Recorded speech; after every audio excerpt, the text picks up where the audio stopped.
Welcome friends. গত পর্বে south গোয়ায় আমরা যে জায়গাগুলো ঘুরেছিলাম তার কিছুটা বিবরণ দিয়েছি। আজকে বাকি যে জায়গাগুলো ঘুরেছি তার বিবরণ দেব।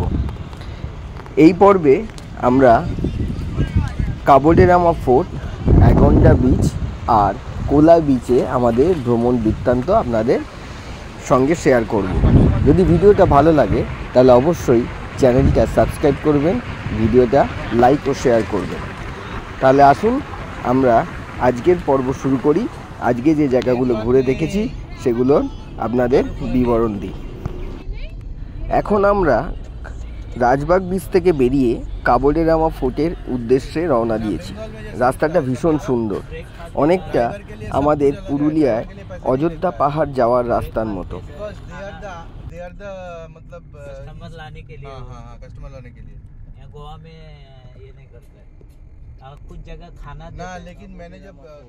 এখন আমরা কাবো ডে রামা ফোর্টে এসে পৌঁছেছি। এই ফোর্টটি আরব সাগরের তীরে অবস্থিত।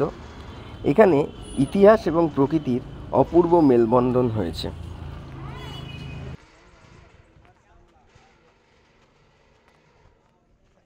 কাবো ডে রামা ফোর্টের ভেতরে চার্চ রয়েছে, সেন্ট অ্যান্থনি চার্চ, কাবো ডে রামা।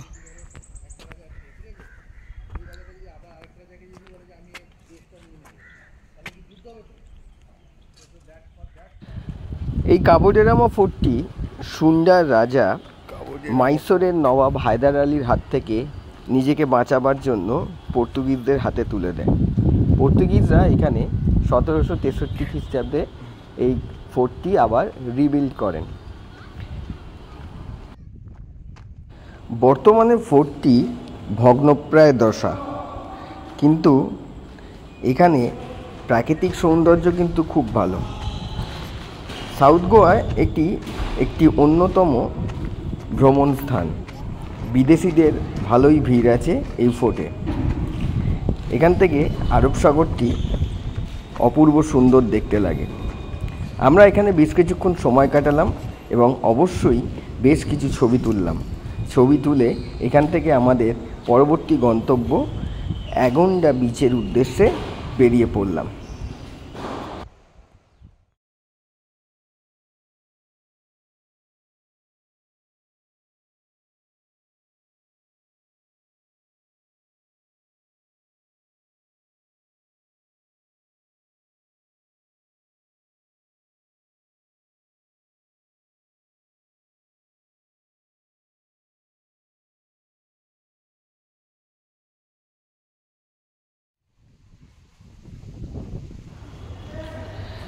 এখন আমরা অ্যাগন্ডা বিচে এসে পৌঁছেছি।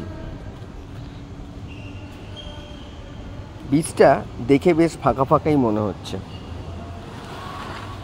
বিচের ধারে বেশ কিছু রিসর্ট আছে। এখানে যদি মনে করেন আপনারা এক রাত কাটাতে পারেন। আশা করি আপনাদের ভালো লাগবে। আমি আমার এই গোয়া ট্যুরের যে প্লেলিস্ট রয়েছে সেখানে অ্যাগন্ডা বিচে কোথায় থাকবেন তার একটা হোটেলের বিবরণ দেওয়া আছে, চাইলে দেখে নিতে পারেন। অ্যাগন্ডা বিচ দেখুন, কেউ যদি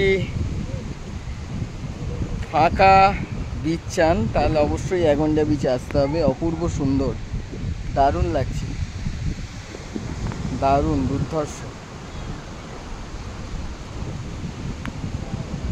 কিছু ফরেনার আর কিছু ইন্ডিয়ান আছে।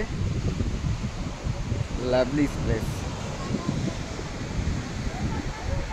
এখান থেকে আমরা যাব কোলা বিচ। কোলা বিচে যেতে গেলে একটু নিচের দিকে নেমে আসতে হয়। একটা পাহাড়ি জায়গা, তার নিচের দিকেই রয়েছে সমুদ্র। এখন আমরা আস্তে আস্তে কোলা বিচের দিকে সিঁড়ি ভেঙে নেমে যাচ্ছি।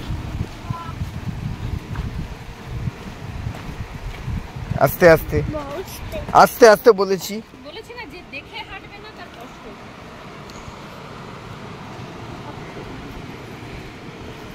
অনেকগুলো সিঁড়ি বেয়ে তবে নিচে নামতে হয় কোলা বিচে যাওয়ার জন্য। নামাটা কষ্টকর না, কিন্তু ওঠাটা খুবই কষ্টকর হবে বলেই মনে হচ্ছে। কোলা বিচ, সানসেট হচ্ছে, এখনো হয়নি। এইদিকে কায়াকিং হচ্ছে, ব্যাক ওয়াটার কায়াকিং। কায়াকিং করতে গেলে জনপ্রতি 200 টাকা খরচা হবে। এখানেই আজকের ভিডিও মোটামুটি আমি সমাপ্ত করছি। পরবর্তী পর্বে আমি গোয়া ট্যুরে আমাদের কত খরচা হয়েছে, মানে কত বাজেট পড়বে কেউ যদি গোয়া ঘুরতে যায়, তার বিবরণ দেব। তাই ভিডিওটা ভালো লাগলে অবশ্যই লাইক করবেন, শেয়ার করবেন এবং সঙ্গে চ্যানেলটা সাবস্ক্রাইব করবেন।